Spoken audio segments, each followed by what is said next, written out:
Perkenalkan, nama saya John Kosasitandra dan saya dari Universitas Esa Unggul dan saat ini mengambil jurusan Desain Komunikasi Visual.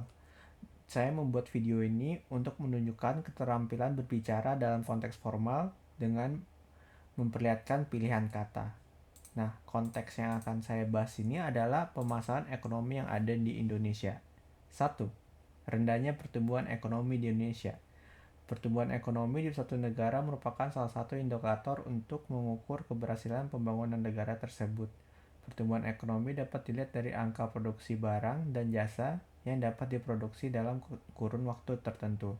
Pertumbuhan ekonomi di negara berkembang seperti Indonesia seringkali terhambat oleh masalah pendanaan dan investasi Indonesia yang masih mengandalkan dana investasi asing untuk mendukung kegiatan ekonominya. Lemahnya pertumbuhan ekonomi juga dipengaruhi oleh kenaikan harga minyak dunia. Kenaikan harga minyak dunia disebabkan oleh kelangkaan minyak mentah. Kelangkaan tersebut disebabkan oleh menipisnya cadangan minyak dan terhambatnya distribusi minyak. Kenaikan harga minyak menyebabkan harga kebutuhan pokok lainnya juga ikut naik. Akibatnya, daya beli masyarakat menurun dan aktivitas ekonomi masyarakat menurun. Yang kedua, kemiskinan. Kemiskinan adalah salah satu kondisi di mana masyarakat tidak dapat memenuhi kebutuhan dasarnya. Kebutuhan dasar hidup adalah sangkan, pangan, papan, pendidikan, dan kesehatan. Kemiskinan merupakan akibat dari berkurangnya pendapatan sehari-hari masyarakat.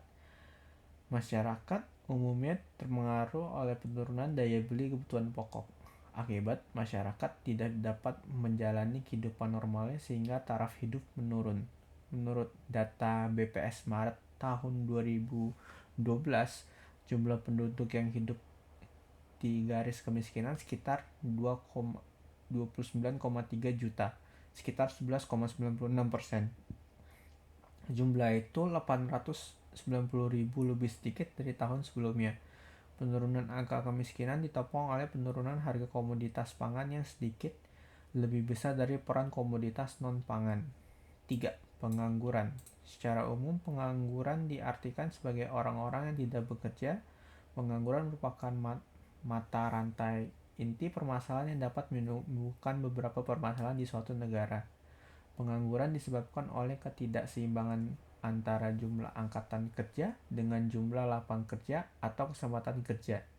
Akibatnya, banyak tenaga kerja yang tidak dapat terserap oleh lapangan kerja, sehingga terjadi pengangguran. Menurut Badan Pusat Statistik, total angka kerja di Indonesia adalah 120 juta pada tahun 2012. Sedangkan jumlah pengangguran pada Februari tahun 2012 adalah 7,61 juta, turun jadi 7,7 juta pada tahun sebelumnya. Hal ini disebabkan menjadi indikator yang baik untuk memperbaiki kondisi tenaga kerjaan di Indonesia. Untuk mencapai harapan tersebut, pemerintah perlu menempuh kebijakan di bidang ketenagakerjaan seperti meningkatkan kualitas tenaga kerja atau sumber daya manusia, menciptakan lapangan kerja, mendorong pertumbuhan investasi dan modal, menyediakan informasi tenaga kerjaan, serta memberikan pelatihan dan keterampilan bagi tenaga kerja. 4. Kesenjangan penghasilan.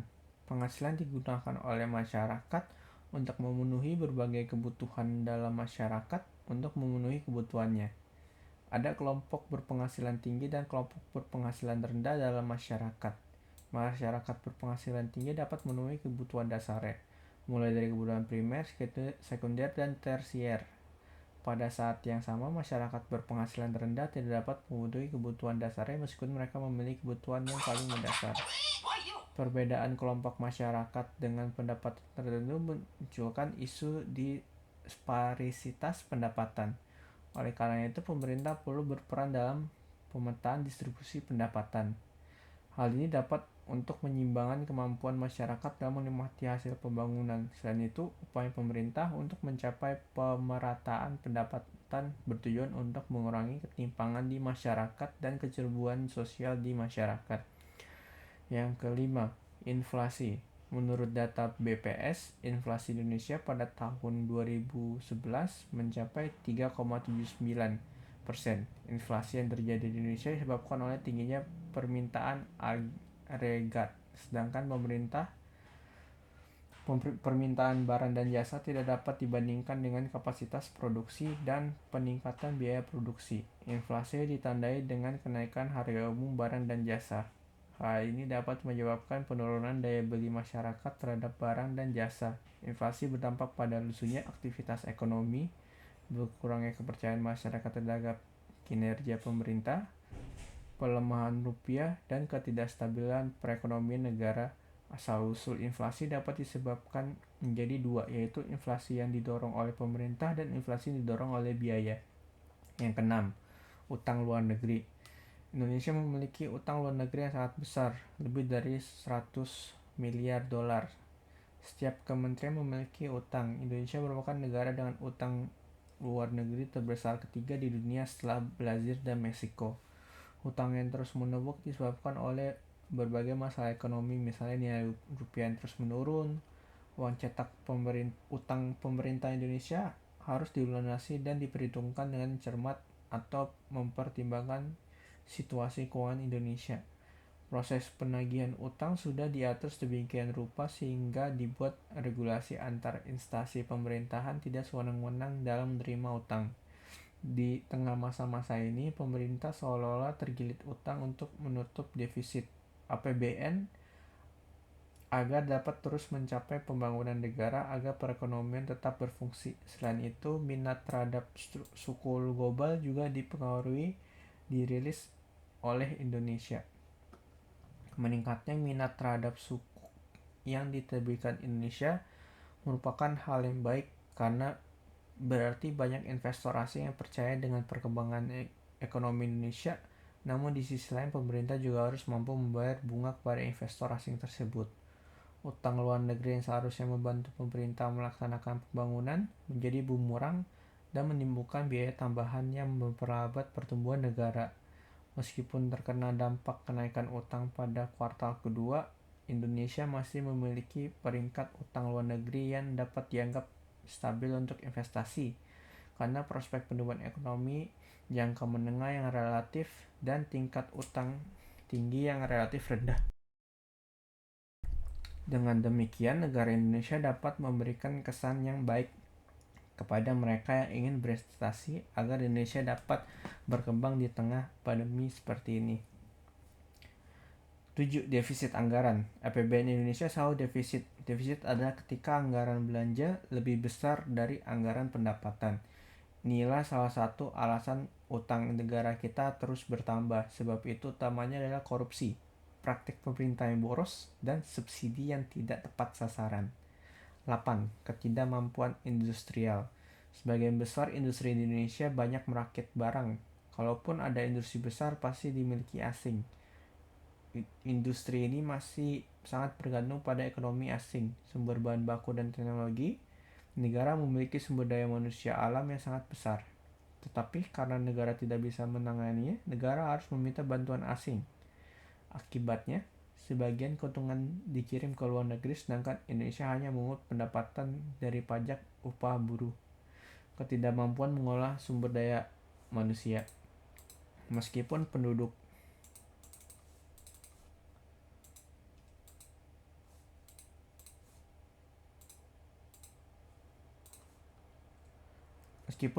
Indonesia terbanyak keempat di dunia, kualitasnya masih sangat buruk, sehingga Indonesia selalu berkurangan para ahli setelah harus mendatangkan dari luar negeri. Sementara kebanyakan orang Indonesia yang bekerja di luar negeri hanya menjadi pembantu saja. 10.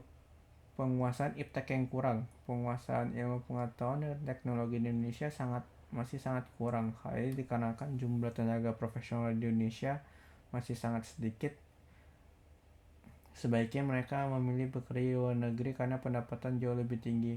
Minim penguasaan ilmu pengetahuan dan teknologi membuat Indonesia tidak mampu mengolah sendiri sumber daya alamnya. 11. Korupsi. Korupsi adalah salah satu masalah serius di negara kita. Hampir setiap sektor ada korupsi dan suap, baik kecil maupun besar. Akibatnya ada banyak jenis dari program pemerintah yang serba salah, hingga penegakan hukum yang serba salah menghabarkan uang. 12. Masalah pangan. Kegagalan pemerintah dalam mengendalikan harga pangan telah mendorong kenaikan harga pangan, terutama komoditas kebutuhan pokok. Sering dengan itu, luasan pertanian semakin menyusut akibat alih fungsi menjadi perumahan. Sungguh ironis mengingat Indonesia merupakan negara agraris yang sangat subur. Salah satu penyebabnya adalah kurangnya perhatian terhadap kesejahteraan petani. Untuk memenuhi kebutuhan pangan saat ini, pemerintah harus mengimpor dari luar negeri. Nah, yang terakhir adalah cara mengatasi masalah ekonomi. Secara garis besar, kita membutuhkan 4 sistem ekonomi yang berkembang dan sesuai dengan kondisi dan ideologi negara yang bersangkutan. Keempat sistem ekonomi tersebut adalah sistem tradisional, sistem ekonomi terpusat, sistem ekonomi pasar, dan sistem ekonomi campuran. Melalui sistem ekonomi ini kita dapat menerapkan sesuatu sesuai dengan situasi ekonomi suatu negara untuk memecahkan masalah ekonomi. 1. Sistem ekonomi tradisional. Sistem ekonomi ini adalah salah satu sistem ekonomi yang diselenggarakan secara bersama-sama untuk kepentingan bersama. Demokrasi, menurut tata cara yang baik dianut oleh nenek moyang sebelumnya. Sistem ekonomi terpusat. Dalam sistem ekonomi ini, pemerintah sangat aktif semua kebutuhan hidup termasuk keamanan dan pertahanan direncanakan oleh pemerintah secara terpusat. Penyebaran dilakukan di daerah-daerah di bawah komando pusat. 3. Sistem ekonomi pasar. Dalam sistem ekonomi pasar, kehidupan ekonomi dikatakan berlangsung secara bebas. Menurut mekanisme pasar, setiap orang bebas memproduksi barang dan jasa sehingga mendorong orang untuk bekerja lebih keras dan lebih efisien. 4. Sistem ekonomi campuran. Sistem ekonomi campuran sering diterapkan di negara berkembang. Dalam sistem ini, para pihak swasta dan pemerintah juga diakui. Artinya selain sektor ekonomi swasta dan juga badan perencanaan negara yang mengatur arah dan perkembangan ekonomi. Nah, sekian penjelasan dari saya. Terima kasih.